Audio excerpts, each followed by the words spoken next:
Hey, it's Clay, and this will be a video chart on ticker symbol BPMX. We will take a look at the daily time frame. Done this analysis before, but it's been the 30-minute normally. So in this situation, we're doing the typical daily time frame, meaning each one of these candlesticks does indeed represent an entire day's worth of time. And this one has been essentially a pump and dump. I mean, let's just call it what it is. The price has made a great move. Noted about that, and then just in the time span of a few days, the price is literally down now even lower than where the original move even started. Now, when I say pump and dump, that's not directed at the company. I don't know anything about the company. It is directed towards how the price has acted. So from a price action perspective, yeah, this has been an utter pump and dump. However, this will mean a little bit more to those of you that have traded for a while.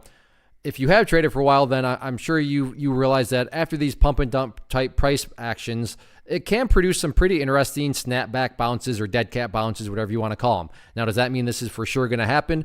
No, there's no for sure's, but where it stands right now, and then the type of candle that was formed after today makes it pretty interesting. So first off, where did the price kind of just finally stabilize?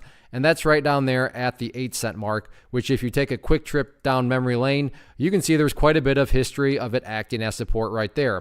On top of this, not only do you have the support, well, you would have what in the world of candles, or in the world of charts and candlestick analysis, we would call a hammer candle. So a hammer forming at support, don't get me wrong, I wish I could say trading was this easy, does not guarantee that the price is going to bounce.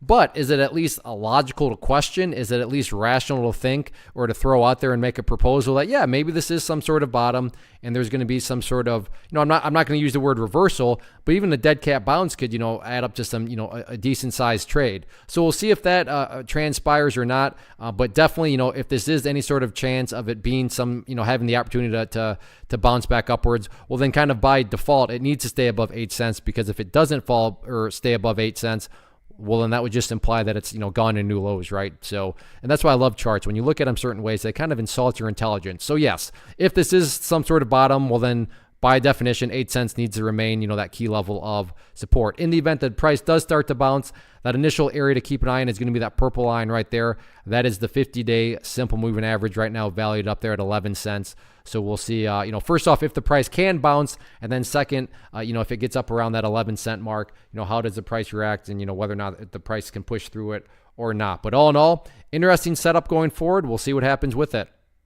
One of the biggest questions that I get is, hey Clay, how do you find the stocks that you trade? So what I've done is put together a free resource guide where I talk about the tools that I use to locate stocks that I find interesting and think may have potential. So if that sounds like something that could add value to you as a trader, then click on the image that is up on the screen right now and I will email you the guide. The guide itself is very short and to the point, and best part, it's completely free.